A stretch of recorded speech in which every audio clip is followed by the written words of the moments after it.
நாம் வாசிக்கலாம்.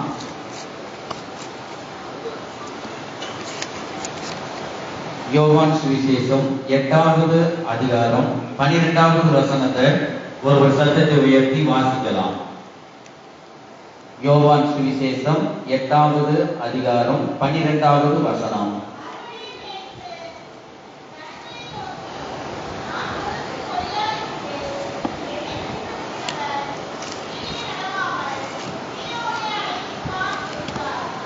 இப்பொழுது வாசிக்க கேட்ட இந்த வசனத்தின் மூலமாக தேவன் கால வேளையில ஒவ்வொரு இருதயங்களிலும் கர்த்தர் பேசும்படியாக நாம் ஜெபிப்போம். எங்கள் அன்பின் இயேசுவே, நாங்கள் துதிக்கிறோம், ஸ்தோத்திரிக்கிறோம். இப்பொழுது வாசிக்க கேட்ட இந்த வசனத்தின் மூலமாக அடியேனை மறைத்து இந்த கால வேளையில் நீங்க வெளிப்படுங்க. ஜீவ ஒளியாக ஒவ்வொரு இருதயங்களிலும் நீங்க பேசுங்க. வேதத்தில் உள்ள அதிசயங்களை பார்க்கும்படி என் கண்களை திறந்தரும் என்று தாவீது சொன்னது போல ஒவ்வொரு மனக்கண்களையும் திறப்பீராக. நீங்களே பேசுங்க, நம்ம கேட்கிறோம். துதி கன மகிமையெல்லாம் உம்மைக்கே செலுத்துகிறோம்.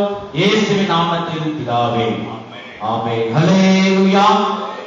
இப்ப வாசிக்க கேட்ட வசனத்துல மறுபடியும் இயேசு ஜனங்களை நோக்கி, நான் உலகத்திற்கு என்னவா இருக்கிறேன்?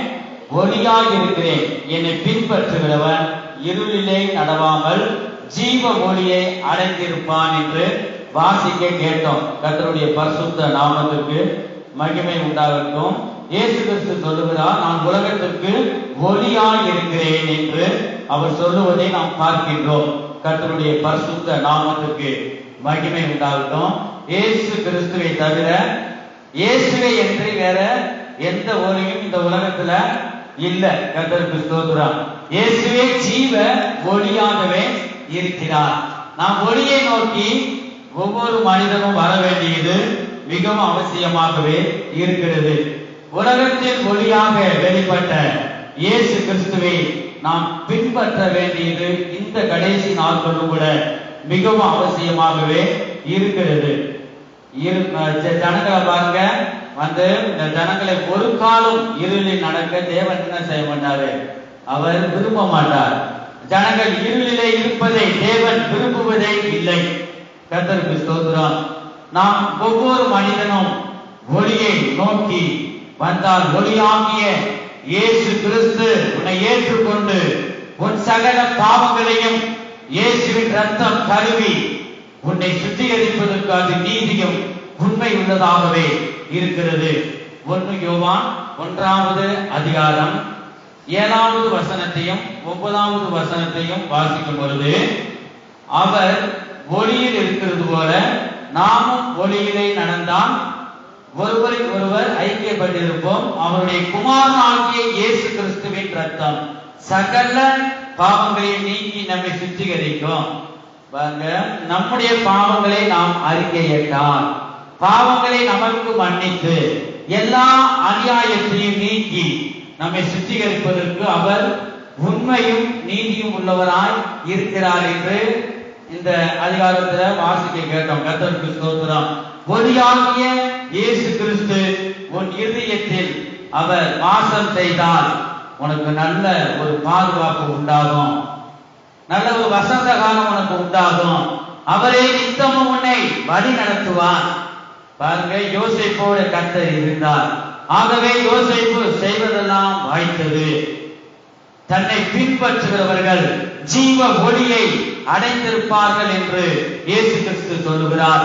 யோவான் சுவிசேஷம் 1வது அதிகாரம் 9வது வசனத்தை நாம் பார்க்கிறோம். யோவான் சுவிசேஷம் 1வது அதிகாரம் 9வது வசனத்துல, உலகத்திலே வந்து எந்த மனுஷனையும் பிரகாசிப்பிக்க செய்யும் ஒளியை, அந்த மெய்யான ஒளி எந்த மனுஷனையும், நீ எப்படிப்பட்ட இக்கட்டிலும் நீ இருக்கலாம், நீ எப்படிப்பட்ட சூழ்நிலையிலும் நீ இருக்கலாம், இந்த வசனம் அதான் இருக்கு. எந்த மனுஷனையும் பிரகாசிப்பிக்க செய்யும் ஒளியாக இருக்கிறேன். அதற்காகவே இந்த பூமிக்கு வந்தேன். நானே உலகத்தில் ஒளியாய் இருக்கிறேன். ஒவ்வொரு மனிதனும் இந்த ஒளியை நோக்கி, என்னை நோக்கி, இயேசு கிறிஸ்துவை நோக்கி வர வேண்டும் என்று அவர் விரும்புகிறார். இருளிலே இருப்பது அவருக்கு சித்தம் இல்ல, அவர் விரும்புவதில்லை. என் உலகத்திலே வந்து எந்த மனுஷனையும் பிரகாசிப்பிக்க செய்யும் ஒளியை, அந்த மெய்யான ஒளியாய் இருக்கிறார். அவர்தான் கர்த்தராகிய இயேசு கிறிஸ்து. பாருங்க, நாம் ஒவ்வொருவரும் வெளிச்சமாகிய ஒளியிடத்தில் நாம் வர வேண்டும். தேவன் உலகத்தை சிருஷ்டித்த போது கர்த்தர் பேசிய முதல் வார்த்தை வெளிச்சம். பாருங்க, வெளிச்சம் உண்டாக கடவுது என்று சொன்னார். வெளிச்சம் உண்டாயிற்று. ஆதியாகமம் 1வது அதிகாரம் 3வது வசனத்துல பார்க்கிறோம். தேவன் வெளிச்சம் உண்டாக கடவுது என்றால் வெளிச்சம் உண்டாயிற்று. நாம் எல்லாரும் வெளிச்சத்தின் பிள்ளைகளாக நாம் இருக்கும்போது நம் கவலை இல்லை. தேவன் நமக்குள்ள இருக்கும்போது ஜெயந்தான். நீங்கள் என்னிலும் என் வார்த்தைகள் உங்களிலும் நிலைத்திருந்தால் நீங்கள் கேட்டுக்கொள்வது எதுவோ அது உங்களுக்கு செய்யப்படும். அப்ப கர்த்தருடைய வசனம் நமக்குள்ள இருக்க வேண்டும். கர்த்தருடைய பரிசுத்த நாமத்திற்கு மகிமை உண்டாகட்டும். அவர் சொல்ல ஆகும், அவர் கட்டளைகளை நிற்கும் என்று நாம் பார்க்கிறோம். இயேசுவே வெளிச்சமாயிருக்கிறார். அப்போஸ்தலர் 4வது அதிகாரம் 12வது வசனம். அப்போஸ்தலர் 4வது அதிகாரம் 12வது வசனம். நல்லா தூங்குறவங்க அல்லேலூயா போடுங்க. ஒரு சிலர் தூங்குறாங்க எல்லாரும். நல்லா விழிப்பா இருக்கிறவங்க 3 அல்லேலூயா போடுங்க. வலது கரத்தை உயர்த்தி அல்லேலூயா அல்லேலூயா அல்லேலூயா. இந்த சத்தியம் வந்து நம்ம இருதயத்துக்குள்ள வந்துட்டா நம்ம ஆசீர்வதிக்கப்பட்டுருவோம். அதான் பிசாசுக்கு அது வந்து விரும்ப மாட்டான். பாருங்க, ஒரு அழிக்கவும் கொல்லவும் தான் வருவான், வேற எதுக்கும் வரமாட்டான். ஆனபடினால இந்த வேலை தேவன் நம்மோடு பேசுகிறார். கர்த்தருடைய வார்த்தைக்கு நேராக உங்க இருதயத்துக்குள்ள இந்த வார்த்தைகளை கொண்டு போகணும். அப்பதான் வந்து உங்களுக்கு விடுதலை கிடைக்கும். சத்தியத்தையும் அறிவீர்கள், சத்தியம் உங்களை விடுதலையாக்கும். அதுதான் உண்மை. வாசிங்க.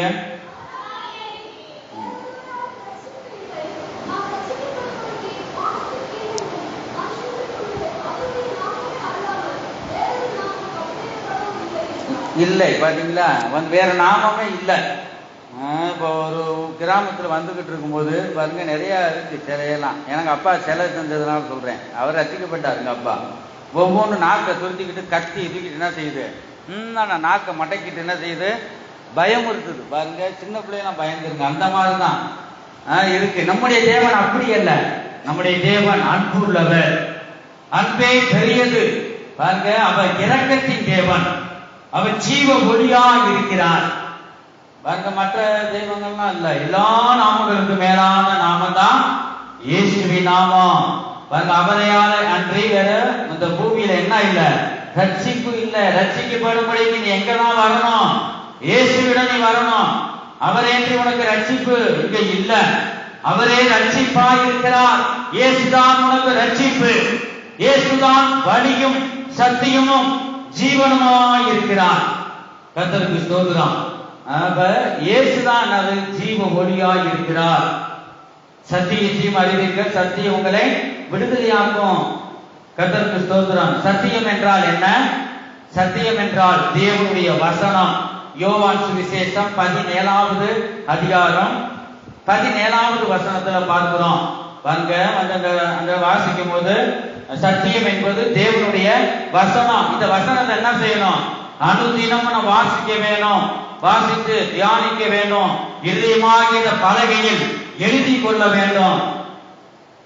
இந்த சத்தியம் நம்மளை விடுவிக்கும். பாருங்க, சத்தியம்னா அவருடைய வசனம், தேவனுடைய வசனம். இயேசு கிறிஸ்து ஞானஸ்தானம் எடுத்து பிசாசினால் சோதிக்கப்படும் போது பாருங்க 40 நாளும் அவர் என்ன செய்தார்? தேவனுடைய வசனத்தினால் சாத்தானை ஜெயித்தார்.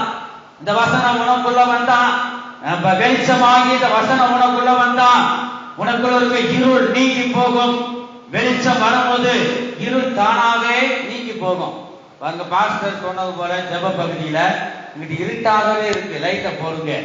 பாருங்க, அப்ப வந்து மனிதன் உண்டாக்குறது வெளிச்சம். அப்படி வெளிச்சம் உள்ள கர்த்தரே உனக்கு வெளிச்சமாய் இருப்பார்.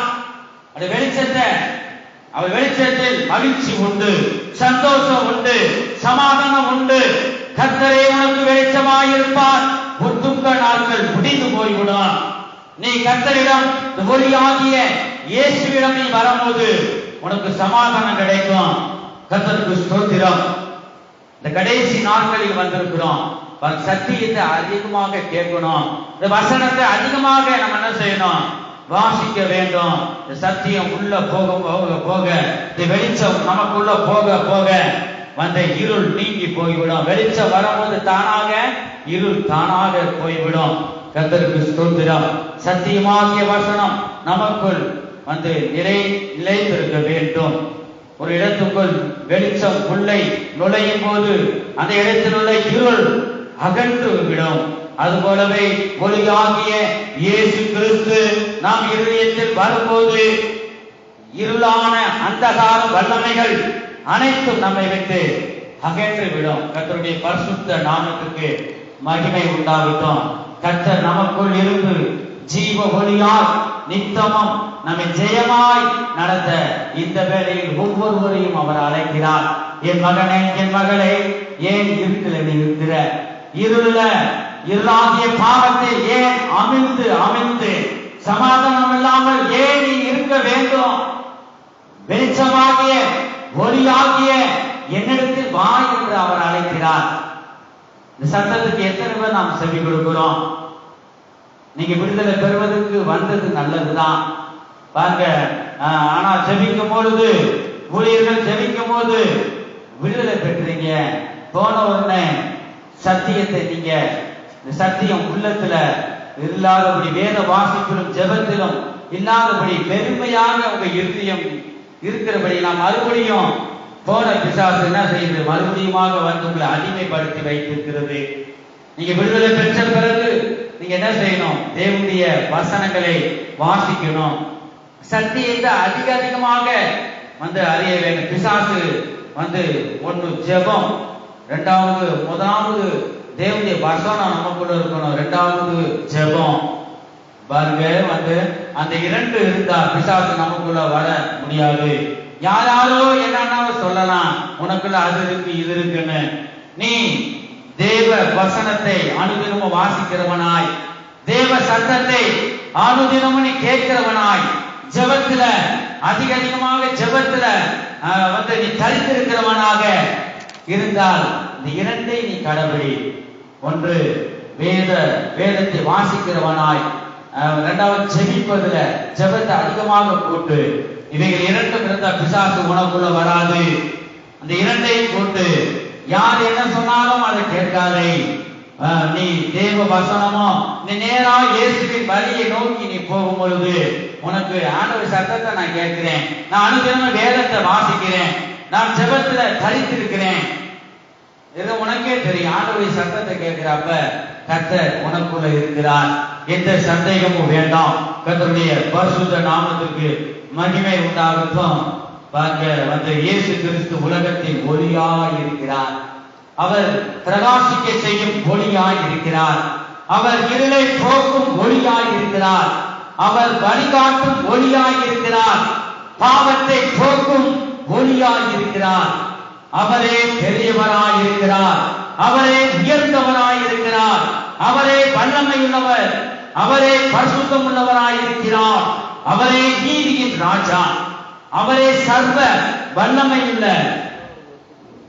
வல்லமையுள்ள தேவன். கர்த்தரிடம் இருந்து நமக்கு 3 விதங்களில் ஒளி கிடைக்கிறது. எத்தனை விதங்கள்ல? 3 விதங்கள்ல என்ன கிடைக்குது? ஒளி. நல்லா வந்து நீங்க வசனங்களை கவனிக்கணும். வழி ஓரமா விதைக்கப்பட்ட விதையாக இருக்கக்கூடாது.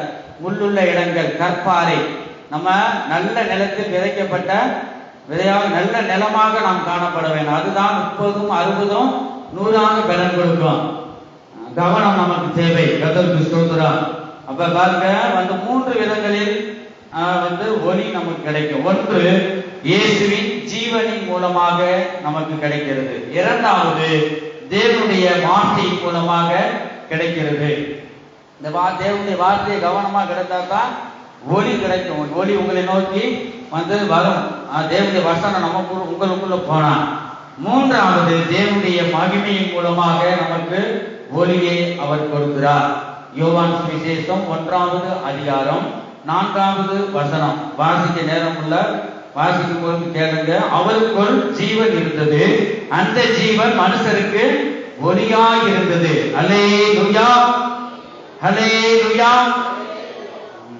பாருங்க, அவருக்குள் ஜீவன் இருந்தது, அந்த ஜீவன் மனுஷனுக்கு ஒளியாய் இருந்துதான். அவரே நாம் நித்திய ஜீவனை அடைந்து கொள்வதற்கு இயேசுவாகிய இந்த ஒளியிடத்தில் ஒவ்வொரு மனிதனும் வர வேண்டியது மிகவும் அவசியம். சங்கீத புஸ்தகம் 119வது சங்கீதம் 105வது வசனத்தை நாம் பார்க்கும்போது, உம்முடைய வசனம் என் கால்களுக்கு தீபமும் என் பாதைகளுக்கு வெளிச்சமுமாய் இருக்கிறது என்று பார்க்கிறோம். நம்முடைய இயேசு கிறிஸ்து பாவத்தை போக்கும் ஒளியாக இருக்கிறார். கர்த்தருக்கு ஸ்தோத்திரம். அனுதினமும் என்ன செய்யணும்? நமக்கு ஒரு பாதுகாப்பே தேவனுடைய வசனம் தான். வாசிக்க தெரியாம இருந்தா வீடுகளில் பிள்ளைகளை வாசிக்க சொல்லி நீங்க கேளுங்க. தேவனுடைய வசனம் உங்களுக்குள்ள போகணும். பாருங்க, தேவனுடைய வசனம் இல்லாம ஜெபித்தா தேவனுடைய பார்வை என்ன? அது அருவருப்பு என்று வேதம் சொல்லுகிறது. அப்படிப்பட்ட ஜெபத்தை ஆண்டவர் என்ன செய்ய மாட்டார்? கேட்க மாட்டார். முதலாவது தேவனோடு அவர் நம்மோடு பேசணும். வேதத்தை வாசிக்கும் போது தேவன் நம்மோடு பேசுகிறார். அவரோட நான் பேசுறேன் பாருங்க, அவர் நம்மோடு பேசிட்டு தான் இரண்டாவது நாம் ஜெபிக்கணும். ஜெபம் என்பது நாம் தேவனோடு பேசுவது. வேதத்தை வாசிக்கும் போது அவர் நம்மோடு பேசுகிறார். கர்த்தருக்கு ஸ்தோத்திரம். அப்போதுதான் நாம் ஜெபிக்கிற ஜெபத்துக்கு பதில் வரும். ஜெபம் என்பது என்ன? நாம் தேவனோடு பேசுவது. அப்ப நாம் பண்ணின விண்ணப்பம் அவருடைய சந்நிதியிலே எட்டப்பட்டு உடனே என்ன செய்யணும்? பதில் நமக்கு கிடைக்கும் வர நான் ஜெபிக்கணும். அதுதான் உண்மையான ஜெபம். கர்த்தருக்கு ஸ்தோத்திரம். இந்த கடைசி நாட்களில் வந்திருக்கிறோம். இயேசுவாகிய இந்த ஒளியிடத்தில் வரணும். அவர் தான் ஒளியாய் இருக்கிறார். இயேசு என்பது என்ன? மத்தேயு சுவிசேஷம் 1வது அதிகாரம் 21வது வசனத்துல பார்க்கிறோம். தமது ஜனங்களின் பாவங்களை நீக்கி ரட்சிக்கிறவர். அவரிடம் என்ன செய்யணும்? ஒவ்வொரு மனிதனும் வர வேணும். கர்த்தருக்கு ஸ்தோத்திரம்.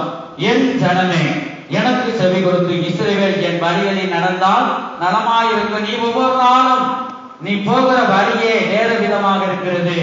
என் வழியிலே நீ நடக்கணும். என் வார்த்தைகளுக்கு நீ செவி கொடுத்து என் வழியிலே நீ நடக்கணும். மகனே, மகளே, என் வழியிலே நித்தமும் நீ நடக்கணும். நீ வேதத்தை வாசிக்கணும், நீ ஜெபிக்கணும், யாவரோடு சமாதானமாய் இருக்கணும். பாருங்க, நீ பரிசுத்தம் உள்ளவனாய் காணப்படணும். அதுவே என் சித்தமாய் இருக்கிறது என்று இந்த கால வேளையில் ஆண்டவர் பேசுகிறார். நான் பரிசுத்தம் உள்ளவராய் இருக்கிறேன், ஆனா உன் நடைமுறை எல்லாவற்றையும் பரிசுத்தம் உள்ளவனாய் இருக்கணும். நீ என் பிள்ளை. நீ இருளில இருப்பது, நீ சமாதானம் இல்லாமல் இருப்பது நான் விரும்புவதில்லை. ஆகவே நான் இந்த பூமிக்கு வந்து ரத்தத்தை சிந்தி உலகத்திற்கே நான் ஒளியாய் இருக்கிறேன். நீ ஒரு சில வேளையில நீ அறியாமல் இருக்கிறாய். இந்த ஒளியாகி என்னிடத்தில் நீ வந்து உனக்கு என்ன தேவையோ அதை நீ கேள். உடனடியாக அவர் தர வல்லமை உள்ள தேவனாக இருக்கிறார். எத்தனை பேர் அந்த ஒளியாகிய இயேசுவை நோக்கி பார்க்கிறோம்? இயேசுனா யார் என்று பார்க்கிறோமா? அவருடைய சத்தத்தை நீங்க கேட்கிறீங்களா? இந்த ஒரு விடுதலை இல்லாத ஒரு அனுபவம். எத்தனோ வருஷம் விடுதலை இல்லை. ஏன் இல்லை? சத்தியம் உனக்குள்ள இல்லை. சத்தியத்தை நீ வாசிக்க கை கொள்வது இல்லை. வசனமே ஒரு வசனம் கூட உனக்கு தெரியல. ஆகையால் பிசாசு ரெடியாக இருக்கிறான். ஒரு பக்கம் வலது பக்கத்தில் நின்று கர்த்தர் பேசிக் கொண்டிருக்கிறார். ஒவ்வொரு நிமிஷமும் ஊழியர் மூலமாக, சிறு பிள்ளைகள் மூலமாக, யார் மூலமாகவும் ஆண்டவர் பேசுகிறார். அந்த வசனத்துக்கு மனுஷர் சத்தம் சொல்லி நீ அசட்ட பண்ணி உனக்கு பின்னாக தருகிறாய். இந்த வசனத்தை வாசிக்கிறது இல்லை. ஆகையால் இடது பக்கத்துல பிசாசு வசனம் இல்லாததுனால உனக்குள்ள போய் உன்னை அடிமைப்படுத்தி அலங்கடிக்கிறான். சத்தியம் உனக்குள்ள இருந்தால் பிசாசுக்கு இடம் இல்லை. வெளிச்சம் இருக்கும் இடத்துல இருளுக்கு இடம் இல்லை. இந்த வெளிச்சமாகிய வசனம் உனக்குள்ள இருக்கும் பொழுது ஆண்டவரே உன்னை விடுவிப்பார். அவர் தான் உன்னை விடுவிக்கிற தேவன். மனுஷனால் விடுவிக்க அவனால் முடியாது. தேவன் ஒருவரே விடுவிக்கிறவராக இருக்கிறார். இந்த விடுவிக்கிற இந்த ஒளியாகிய இயேசுவின் அண்டையிலே நீ வருவாயாக. கர்த்தருக்கு ஸ்தோத்திரம்.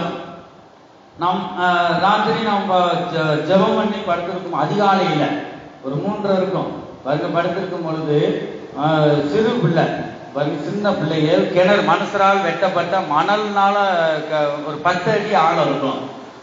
சிறு பிள்ளை பள்ளத்தில் என்ன செஞ்சிருது, விழுந்துருது. விழுந்து உள்காயம் தலையில, வேற உயிர் சாகல. பாருங்க, 2வது ஆண்டவர் உணர்த்துறார், சிறு பிள்ளைகள் பாவத்துக்குள்ளாக பிசாசு தள்ளுவதை நாம் பார்க்கிறோம். பாருங்க, ஈஸியாக பிசாசு பிள்ளைகளை தள்ளி விடுவதை பார்க்கிறோம். நம்ம அதுக்காக நீங்க அனுதினம் வீடுகள்ல குடும்ப ஜபங்கள்ல நீங்க ஜெபிக்கணும். அதிகாலை ஜபம், மாலையில குடும்ப ஜபம் மிகவும் அவசியம் உங்க ஒவ்வொரு குடும்பங்கள்ல. அப்படி இருக்கும்போது பிசாசு ஒன்னும் உங்களை என்ன செய்ய முடியாது, ஒரு மயிராகிலும் என்ன செய்ய முடியாது, ஒன்னும் செய்ய முடியாது. பாருங்க, உங்க தலையில இருக்கிற மயிராகிலும் விடாது, தேவனுக்கு தெரியாம. ஆனபடினா நீங்க ஜெபிக்கும் போது ஆண்டவர்களுக்கு புது புது பாடலை கொடுப்பார். அதுதான் உண்மை. அங்க வேம்பாறுல வீடுகளில் ஆலயத்துல ஜெபம் பண்ணி படுக்கும் போது இந்த வருஷம் சங்கீத புஸ்தகத்துல இருந்து ஆண்டவர் கொடுத்தார். யார் இந்த மகிமையின் ராஜா, யார் இந்த மகிமையின் ராஜா, அவர் பராக்கிரமசாலியானவர். யார் இந்த மகிமையின் ராஜா, கர்த்தரின் வெளிச்சமும் என் ரட்சிப்புமானவர். கர்த்தரின் வெளிச்சமும் என் ரட்சிப்புமானவர். கர்த்தரின் ஜீவனும், கர்த்தரின் ஜீவனும் மகாபலனோ மாணவர், மகாபலனோ மாணவர். யார் இந்த மகிமையின் ராஜா, யார் இந்த மகிமையின் ராஜா, அவர் பராக்கிரமசாலியானவர். யார் இந்த மகிமையின் ராஜா. அல்லேலூயா. அது பாடல், புது பாடல், பெரிய பாடல். பாருங்க, இந்த செய்தி, அந்த செய்தியில ஆண்டவர் இந்த பாடல்களை கொடுத்தார். கர்த்தருக்கு ஸ்தோத்திரம். அவர்தான் என் வெளிச்சம், அவர்தான் வெளிச்சம், அவர்தான் என் ரட்சிப்பு, அவர்தான் என் ஜீவன், என்னுடைய பலனே அவர்தான். எத்தனை பேர் நாம் விசுவாசிக்கிறோம்? கர்த்தருக்கு ஸ்தோத்திரம். நாம் சொல்லுங்க, கர்த்தர் எனக்கு நித்திய வெளிச்சமாய் இருப்பார். சொல்லுங்க, கர்த்தர் எனக்கு நித்திய வெளிச்சமாய் இருப்பார். எனக்கு கர்த்தர் மெய்யான தேவனும் நித்திய ஜீவனுமாய் இருக்கிறார். எனக்கு இயேசுவே வழியும் சத்தியமுமாய் இருக்கிறார். எனக்கு கர்த்தர் மாறாத அடைக்கலமாய் இருக்கிறார். எனக்கு கர்த்தர் நித்திய அடைக்கலம். எனக்கு கர்த்தர் இக்கட்டு காலத்தில் அடைக்கலமானவர். எனக்கு கர்த்தர் தீங்கு நாளில் அடைக்கலம். கர்த்தர் எனக்கு உயர்ந்த அடைக்கலம். ஏன்னா அப்படி நீங்க சொல்லும் போது பிசாசு வெட்கப்பட்டு போய் விடுவான். அதனாலதான் உங்களை சொல்றேன். அதிகாலை ஜெபம் பலன் உள்ளது. 4 நாள் அதிகாலையில முக்கியமான நேரம். சொல்லுங்க, கர்த்தர் எனக்கு ரட்சிப்பின் கண்மலையாய் இருக்கிறார். கர்த்தர் எனக்கு நித்திய கண்மலையாய் இருக்கிறார். சாத்தானே, எனக்குள்ள உனக்கு இடம் இல்ல. என் தேவன் வெளிச்சமாய் எனக்குள் இருக்கிறார். நீங்க இப்படி அறிக்கை இடணும். கர்த்தர் எனக்கு ஞான கண்மலையாய் இருக்கிறார். கர்த்தர் என் தாகத்தை தீர்க்கும் கண்மலையாய் இருக்கிறார். கர்த்தர் எனக்கு நன்மை செய்யும் கண்மலையாய் இருக்கிறார். பாத்தீங்களா, ஒவ்வொருவரும் இயேசு கிறிஸ்து ஒவ்வொருவரும் இந்த கால வேளையில் அவர் அழைக்கிறார். வருத்தப்பட்டு பாரம் சுமக்கிறவர்களே, நீங்கள் எல்லாரும் என்னிடத்தில் வாருங்கள், நான் உங்களுக்கு இளைப்பாறுதல் தருவேன் என்று இயேசு கிறிஸ்து ஒவ்வொருவரையும் அவர் அழைக்கிறார். சங்கீத புத்தகம் 50வது சங்கீதம் 55:22 வசனத்துல, கர்த்தர் மேல் உன் பாரத்தை வைத்து விடு, அவர் உன்னை ஆதரிப்பார். ஏன் சுமந்து கொண்டிருக்கிற தோல் மேல நீ உன் பாரத்தை சுமந்துகிட்ட இருக்க, உன் பாரத்தெல்லாம் இறக்கி வைன்னு சொல்றாரு. உன்னை ஆதரிக்கிற தேவனாய் இருக்கிறேன்னு சொல்றாரு. நம்ம தான் அதை அறியாம என்ன செய்யறோம், சுமந்துகிட்டே நான் கவலைப்பட்டுக்கிட்டே இருக்கிறோம். கர்த்தருக்கு ஸ்தோத்திரம். பாவத்தை விட்டு வெளியே வா என்று இயேசு ஒவ்வொருவரையும் அழைக்கிறார். இயேசுவாகிய ஜீவ ஒளியை நோக்கி நீ வர வேண்டும் என்று அவர் விரும்புகிறார். அவர் உன்னை ரட்சிப்பார், அவர் உன்னை ஆதரிப்பார், அவர் உன்னை தேற்றுவார், அவர் உன்னை தீர்ப்பிப்பார், அவர் உன்னை பரிசுத்த ஆவியினால நிரப்புவார். நாம் தேவனுடைய நன்மையை பெற நாம் காத்திருக்க வேண்டும். கர்த்தருக்கு ஸ்தோத்திரம். சங்கீத புஸ்தகம் 40வது சங்கீதம் 1வது வசனத்துல கர்த்தருக்காக பொறுமையுடன் காத்திருந்தேன், அவர் என்னிடமாய் சாய்ந்து என் கூப்பிடுதலை கேட்டார் என்று நாம் பார்க்கிறோம். நாம் எப்பொழுதும் கர்த்தரை ஸ்தோத்தரித்து துதித்து பாடி அவரை நாம் புகழ வேண்டும். கர்த்தருக்கு ஸ்தோத்திரம். சங்கீத புஸ்தகம் 34வது சங்கீதம் 1வது வசனத்துல கர்த்தரை நான் எக்காலத்திலும் ஸ்தோத்தரிப்பேன், அவர் துதி எப்பொழுதும் என் வாயில் இருக்கும். கர்த்தர் நல்லவர் என்பதை ருசித்து பாருங்கள். பாருங்க, அவர் மேல் நம்பிக்கையாயிருக்கிற மனுஷன் பாக்கியவான். ஜீவ ஒளியாகிய இயேசுவை நாம் பின்பற்றி அவரை நாம் நிலைத்திருக்க எத்தனை பேர் நாம் வாஞ்சிக்கிறோம்? பாருங்க, இயேசுவே என்று நீ கூப்பிட்டால் இயேசு உனக்கு முன்பாக அவர் வெளிப்படுவார். இயேசுவே நீ நல்லவர் என்று வாயிலை நீ உச்சரித்தால் அவர் நல்லவராகவே உன் மத்தியிலே அவர் வெளிப்படுவார். இயேசு கிறிஸ்துவே நீ வல்லவர் என்று அவரை நீ புகழ்ந்தால் அவர் நமக்கு வல்லவராகவே வெளிப்படுவார். கர்த்தருக்கு ஸ்தோத்திரம். இயேசுவே நீ பரிசுத்தர் என்று நீர் அவரை புகழ்ந்தால் அவர் நமக்கு பரிசுத்தராகவே வெளிப்படுவார். உம்முடைய நாமம் பாருங்க வந்து அதிசயம் என்று சொன்னார். ஆண்டவரே நீர் அதிசயமானவர் அப்பா, உன் நாவுல நீ சொன்னா கர்த்தர் நமக்கு அதிசயமானவராகவே வெளிப்படுவார். நியாயபதிகள் 13வது அதிகாரம் 17-19 வரை நாம் வாசிக்கிறோம். கர்த்தருக்கு ஸ்தோத்திரம். அப்பொழுது மனோவா எடுத்தீங்களா, கர்த்தருடைய தூதனை நோக்கி நீ சொன்ன காரியம் நிறைவேறும் போது நாங்கள் உம்மை கனம் பண்ணும்படி உம்முடைய நாமம் என்ன என்று கேட்டான். யார் கேட்கிறார்? மனோவா. பாருங்க, அதற்கு கர்த்தருடைய தூதனானவர் என் நாமம் என்ன என்று நீ கேட்க வேண்டியது என்ன? அது என்னது? அதிசயம் என்றார். பாருங்க, மனோவா போய் வெள்ளாட்டுக்குட்டியையும் கோதன பலியையும் கொண்டு வந்து அதை கண்மலையின் மேல் கர்த்தருக்கு செலுத்தினான். அப்பொழுது மனோவாவும் அவன் மனைவியையும் பார்த்து கொண்டிருக்கையில் அதிசயம் விளங்கினது. பாத்தீங்களா, அதிசயம். நம்முடைய தேவனுடைய நாமம் என்ன? அதிசயம். அதிசயம் என்று நீ கூப்பிட்டால் அது அவருடைய நாமம், கர்த்தருடைய நாமம். அவர் அதிசயமாக உன் ஜீவியத்துல வெளிப்பட்டு உன்னை அதிசயங்களை காண செய்வார். சங்கீத புஸ்தகம் 18வது சங்கீதம் 25ல தயவுள்ளவனுக்கு நீ தயவுள்ளவராகவும் புத்தமனுக்கு நீ புத்தமராகவும் தோன்றுவார் என்று பார்க்கிறோம். அவர் சர்வ வல்லமையுள்ள தேவன், அவர் பரிசுத்தம் உள்ளவராக இருக்கிறார். தேவரே என் விளக்கை ஏற்றுவேன், என் தேவனாகிய கர்த்தர் என் இருளை வெளிச்சமாக்குவார் என்று தாவீது சொல்றாரு. நமக்குள்ள வெளிச்சம் வந்துட்டா பாருங்க, கும்மாலை நான் ஒரு சேனைக்குள் பாய்ந்து போவேன், என் தேவனாலே ஒரு மதிலை தாண்டுவேன்.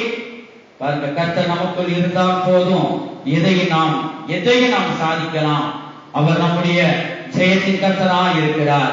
இந்த காலை வேளையில் கர்த்தர் நமக்கு அதிசயமானவராய், ஆலோசனை கர்த்தராய், வல்லமையுள்ள தேவனாய், நித்திய பிதாவாய், சமாதான பிரபுவாய் இந்த வேளையில் ஒவ்வொருவருக்கும் கர்த்தர் வெளிப்படுவாராக. எத்தனை பேர் இந்த வசனத்துக்கு நாம் கீழ்ப்படுகிறோம்? கீழ்ப்படுகிற ஒவ்வொருவரும் நாம் எழுந்து நிற்போமாக. இயேசு கிறிஸ்து உலகத்திற்கு அவர் ஒளியாய் இருக்கிறார். ஒளியாகிய இயேசுவை நாம் இந்த வேளையில் நோக்கி பார்ப்போமாக. கர்த்தர் அனைவரையும் ஆசீர்வதிக்க விரும்புகிறார். அல்லேலூயா. எல்லாரும் சுறுசுறுப்போடு எழுந்திருங்க. ஆமென், ஆமென், ஆமென், ஆமென், ஆமென். அல்லேலூயா, அல்லேலூயா. கண்களை மூடுவோம். முக்கியமான நேரம். இந்த திருவசனத்துக்கு ஒப்பு கொடுப்போமாக. ஒளியாகிய இயேசுவின் ஒளியில நாம் இருக்கிறோமா? நீ இயேசுவின் ஒளியிட்ட வரணும்னா உனக்குள்ள இருக்க இருளான பாவங்களை நீ அறிக்கை செய்ய வேண்டும். நீ அறிக்கை செய்தால்தான் இந்த ஒளியாகிய இயேசுவிடம் பாருங்க, அவர் தான் உன்னை ஆசீர்வதிக்க முடியும். உனக்குள்ள இருள் இருந்தால் இந்த வெளிச்சம் வராது. இந்த இருளான பாவங்களை நீ அறிக்கை செய்ய, அதை விட்டுவிடு. தன் பாவங்களை மறைக்கிறவன் வாழ்வடைய மாட்டான். அவைகளை அறிக்கை செய்து விட்டு விடுகிறவனோ இரக்கம் பெறுவான். இயேசு கிறிஸ்துவின் இரக்கம் உனக்கு வேணுமா? நீ உன் பாவங்களை அறிக்கை செய். இருளை விட்டு இந்த ஒளியாகி இயேசுவிடம் வர நீ பிரயாசப்படு. ஒரு லட்சியத்தோடு, ஒரு உறுதியோடு நீ தீர்மானம் பண்ணு. இயேசுவே, உன்னுடைய ஒளியிலே நான் நடப்பேன். என் தகப்பனாகிய நீர் ஒளியாய் வெளிச்சமாக இருக்கிறேன். உம்முடைய பிள்ளை இருளில் இருக்கிறேன். எனக்கு வெட்கமா இருக்கு ஆண்டவரே. இயேசுவே, உம்முடைய வெளிச்ச அண்டையிலே நான் வருகிறேன். தீர்மானம் பண்ணுங்க. ஒவ்வொருவரும் வேத வாசிப்பிலும் சத்தியத்தையிலும் நான் சத்தியத்தை நான் கேட்டு, ஆண்டவரே சத்தியத்தையும் எல்லாவற்றையும் இந்த பைபிள் முழுவதையும் இந்த சத்தியத்தை நான் அறிந்து கொள்வேன். இந்த சத்தியம் தான் நம்மளை விடுவிக்கும். எத்தனை பேர் நாம் தீர்மானம் பண்றோம்? ஆண்டவர் வேத வாசிப்பிலும் ஜெபத்தில் உறுதியாக நான் இருப்பேன். இதை நீ தீர்மானம் பண்ணுனா பிசாசு உனக்குள்ள வராது. நீ தீர்மானம் பண்ணு. பிசாசுக்கு எதிர்த்து நில். நீ தீர்மானம் பண்ணா தான் பிசாசுக்கு நீ எதிர்த்து நிற்கிறாய். பிசாசுக்கு எதிர்த்து நிலுங்கள், அப்பொழுது அவன் உங்களை விட்டு ஓடி போவான். அல்லேலூயா. இயேசுவின் ஒளியாகிய இந்த இரத்தத்தின் அண்டையிலே நீ வருவாயாக. ஆமென், ஆமென், ஆமென். கல்வாரியில் சிந்தப்பட்ட சுத்த இரத்தத்தை, கல்வாரியில் சிந்தப்பட்ட சுத்த இரத்தத்தை காணும் போது ஓடி போவான் சாத்தான் சேனைகள். காணும் போது ஓடி போவான் சாத்தான் சேனைகள். கல்வாரியில் சிந்தப்பட்ட சுத்த இரத்தத்தை, கல்வாரியில் சிந்தப்பட்ட சுத்த இரத்தத்தை காணும் போது ஓடி போவான் சாத்தான் சேனைகள். காணும் போது ஓடி போவான் சாத்தான் சேனைகள். கல்வாரியில் சிந்தப்பட்ட கரங்கள் தட்டி சொல்லுங்க. ஆமென். இயேசுவின் இரத்தத்தின் அண்டையில் நாம் இருக்கிறோம். ஆண்டவரே, ஒரு உற்சாகத்தோடு இருக்கணும். நான் விடுதலை பெறத்தான் நான் வந்திருக்கிறேன். வெளிச்சத்தோடு, ஒரு உறுதியோடு நீங்க இருக்க. இந்த வேலையில் கூட அவர் நம்மளை நோக்கி அவர் பார்த்து கொண்டிருக்கிறார். எத்தனை பேர் அறிக்கை செய்தீங்க? அறிக்கை செய்து ஒரு தீர்மானம் பண்ணுவோம். அல்லேலூயா.